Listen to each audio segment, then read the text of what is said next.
Bonjour mes amis, je suis Big B. Pourquoi je parle français? Parce que je rentrais de Montreal. That's right, just got back from Montreal, and that's why the French is flowing just a little bit, Now, those of you who know me, know a little bit about me, my background. Now, one side of the family does, the Cajun Creole side of the family does speak dirty French, which, to be clear, the French do not acknowledge as any kind of French. In fact, they just think of it as dirty. And I don't speak that dirty French. I have relatives who do. I learned a little bit of French many moons ago in school. So those of you who are fluent French speakers can probably hear I'm quite rusty. But I was out in Montreal for about a week and a half, almost 2 weeks. And the longer I was there, it just kind of got the refreshers came back to me, memory wise, and was able to get by a little bit on what I do know. So, c'est vrai, mes amis, je parle français. Je ne parle pas beaucoup français, mais je parle petit. Ça va? Ça va? So, there you go. Laying it down like that for yet another bachelor party. Seems like I'm always coming back from a bachelor party. And another one bites the dust. What can I say? Did it big for my boy, but it was like a tale of two vacations, because the first few days was for my boy, saying goodbye to his bachelorhood and sending him off into the land of holy matrimony. And that was the first few days, but then the bachelor left, and those of us who stayed behind, actually the ladies came to join us, and then it turned into a couple type thing. So we experienced two very different types of vacations. The first few days was all the debauchery that goes along with those bachelor parties. I can't get into any detail about that, but then then it turned into going to see the sights, and checking out the different little rue de romantique, the romantic streets of old Montreal and Quebec, and very quaint, very nice, and romantic, and we're on that tip. And the food, we just ate and ate and ate. And you guys know me, I'm a gym rat. Even on vacation, I was working out, just about every day, and I'm talking about, all the way 100% hour cardio, hitting the weights, light weights. They didn't have heavy weights at the facility. We stayed at the Sheraton, by the way, in the downtown area, which was nice. Then swimming, hot tub, steam room, all of that, almost every day, like I said, and still came back 10 pounds heavier, because when the ladies got up there, all they wanted to do was eat, and eat some more. I mean, all the good food to be had out there. I'm not mad at them. I'm just saying, how can I keep with all that going on? I'm talking about, I ate deer ribs while I was out there. I ate, for those who don't eat meat, this is just, a travesty, man. I tell you, we went to a place where they don't believe in wasting any part of the animal. So, we had intestines or livers of pigs, and blood sausages, and, that kind of stuff. And, of course, the typical poutine and, Lebanese food out there. Had some good dim sum. I was with that side of the family, so we had to do the dim sum. Dub had to get some pho, because she doesn't feel quite right when she's away from home. Gotta have that pho to keep everything settled. So it was good like that.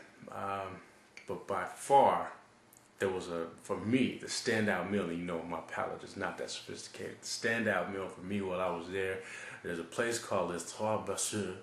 That means the three brewers, and I guess it's a franchise out there, or a chain restaurant, but they've got a pork shank that was just insane. I'm talking about meat falling, not pulled pork, but the pork shank, meat falling off the bone, about 50% fat, 50%, man. I thought I was going to have cardiac arrest out there. Just I felt my arteries clogging while I was throwing it down. But man, it was insane.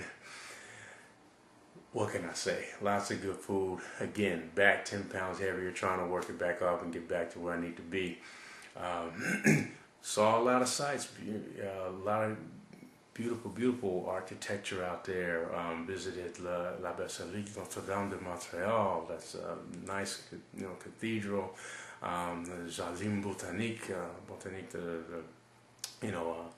there's an Asian garden with lanterns, and in Montreal, this incredible park with this huge, it was a religious moment with this huge cross, which was incredibly overrated, but a long walk to get there. And I definitely did a lot of walking through town. Old Montreal, very romantic, very quaint. Took a 2-hour drive to Quebec, which was an interesting drive.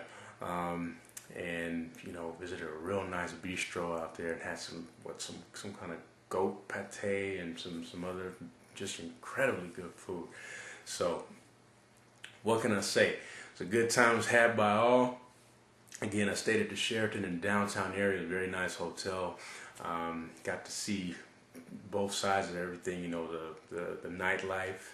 And one thing you don't want to, people build things up, you got to be careful about that, because all I've been hearing about is Montreal has the most beautiful women in the world. And you know what?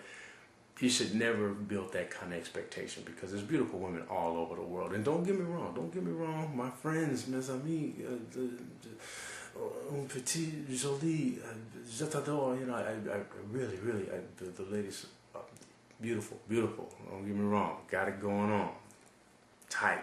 And I'm going to leave it at that before I get in trouble. But I'm just saying, there's beautiful women all around the world, and when you say this place or that place has the most beautiful or whatever, boy, that's a huge statement to live up to. Nobody can live up to that. Anyway, how I got on that track. Downtown area, again, the nightlife going on over there. We came in on the weekend, so that was booming, and then by Monday, the suits came in, because it was, again, downtown area, and it looks like some kind of convention coming in. That was cool. And again, it was a great time had by all. And not a big beer guy, but learned a lot about beer. Did a lot of beer tasting. In fact, one day went to 3 breweries in one day, 3 beer tastings in one day, courtesy of my man Wayne Sweezy. And who's a beer aficionado, knows everything there is to know, and was schooled me. In fact, learned a little bit, found a beer I like. You guys know me, I prefer the hard liquor, but I did enjoy some beer out there. And again, just a lovely affair. Now I'm back in the town. It feels good, don't it? You guys should know what song that's a line from. If you got my CD, you don't got my CD. Haters. No, seriously. If you know what line that's from, if I'm back in the town, it feels good, don't it? Oakland, California, pimpin' like you should, homie. Okay, what song is that from on my CD? Anyway, that's trivia. Back in the town, we'll get back to music at some point. I know I keep saying that. The last time you guys saw me, I think I was talking about The Last Airbender. I think I just cut my hair. As you can see, it's all back now. It's probably time to get it cut again. Before I left, I just picked up the Rick Ross CD, and I'm feeling a lot of that stuff. I know I've heard what people have had to say about it. It's overproduced and overblown and all that kind of stuff, but I enjoy particularly the Justice League. They really know how to put it together. So that's got me inspired. So I can't wait to get back on the keyboards and do my thing. But just wanted to update you on that. And before I get out, I haven't done this in a little while, but on the airplane on the way to Montreal, this cat I'm talking about, I'm sitting on the airplane. I'm like, sitting behind me with his flip-flops on and his open toes. I'm talking about crust. I'm talking about fungus, yellow, green. The toenail was walking towards me, I think. I think it was like crawling off of his toe and coming toward, and the funk, my man, cover that up when you're on the airplane. You are this week's epic fail. I haven't done that in a little while, but man, did my man earn that. So anyway, that's it for me, man. next time you see me, I'll be talking music or maybe football. I gotta talk a little football before I get down to business because football season started while I was out there. So anyway, I'm gonna get into that. But right now, I'm gonna get out. I am Big Vic, the super producer, and you are the poor soul who wasted 10 minutes of your life. Hope you enjoyed it. I'll catch you next time out.